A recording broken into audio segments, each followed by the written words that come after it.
Erickson has a cool story, really. The company was founded in 1988 by Roger and Nancy Erickson just out of their basement in Minnesota. And they originally were selling software. In 1990, they hired their first employee, which was actually my dad. So grew up around the business. So what do you see you're helping most practices with?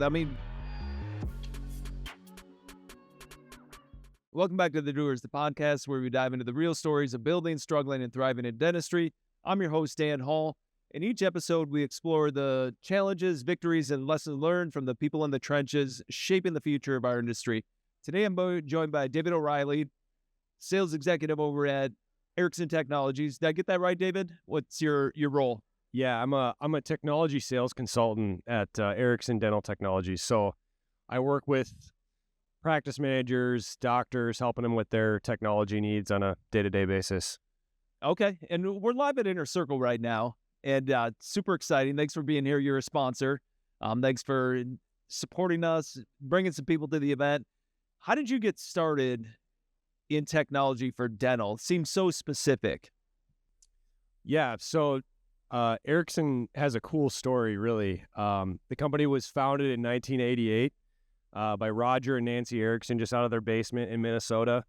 And they originally were selling software to dental practices and then slowly began to realize that you need a computer to run software. And so we got into IT hardware.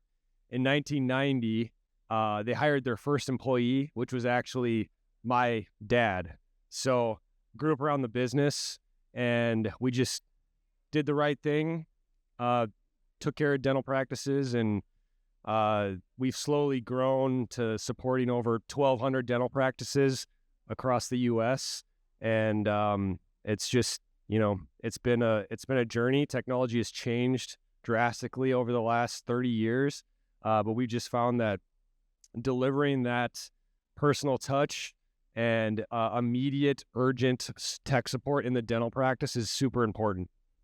So what do you see you're helping most practices with? By the way, cool story. It's awesome. I'm guessing with 1,200 practices, you're not in a basement any longer. Yeah, you probably moved on from that. But what are you seeing that you're helping most of these, individual practices, maybe emerging DSOs when it comes to the technology side? Like, what do you guys specialize in helping them do? Yeah, so I think the average dental practice can attest that it's stressful enough just working with patients, ensuring patients are taken care of. And the last thing you want is to be dealing with technology challenges. You want it to be enabling your staff and not making things more stressful. So our goal is to take those stressors off the practice manager's plate, off the clinician's plate, so that they can focus on patient care and then growing and not being a hindrance to scaling, but helping them scale cost effectively. Okay, that makes sense. So just taking on the day-to-day stuff that they don't have time to deal with when it comes to the tech side. I'm curious, so if you're looking at the last couple of years, what's changed? Are you getting anything new from these doctors now with the, more and more AI companies popping up? Is that changed the scope of what you all do in any way? Yeah, there's more and more software that needs to play nice together, that needs to integrate. We get asked a lot recommendations for what's working, what's not working, because we're an agnostic party when it comes to software. We see a very wide range of software and how it's being used well, how it's not being used well.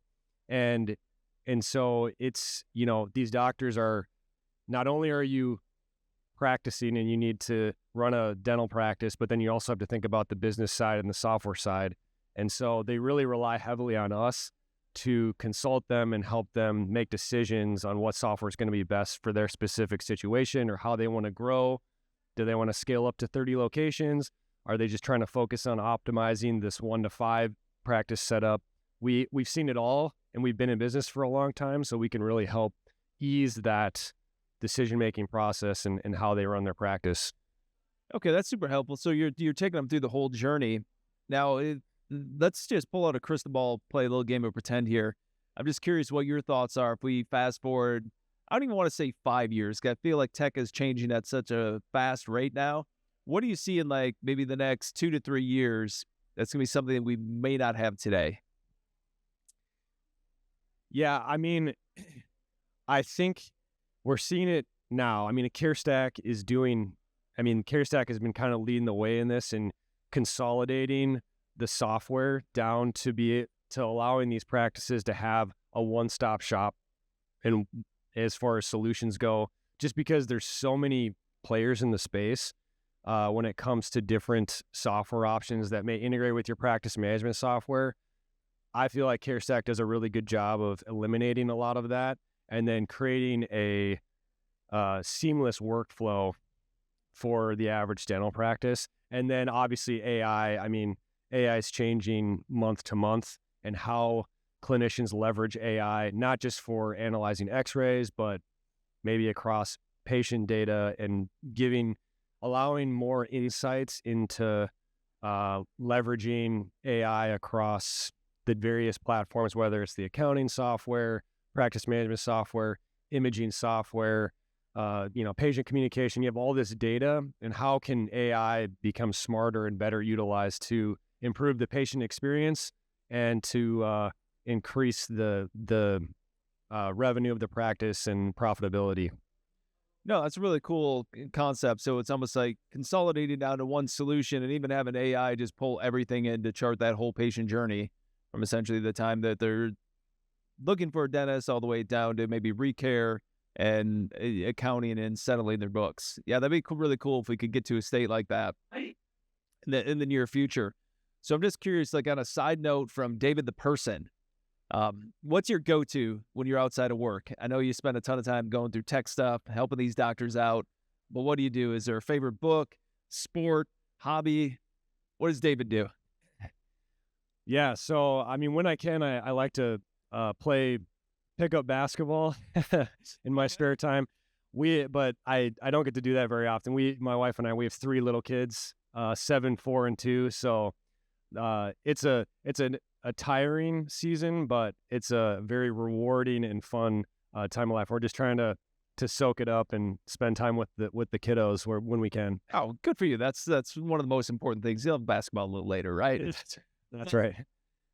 Thanks for joining me today. This is really insightful. I appreciate it. It's good to know that there's folks out there like you helping people make the right choice, make it easy, and just like taking some of that stress off their back. So if you guys like this, keep tuning in, join us, keep following the Doers, and until then, keep doing the work.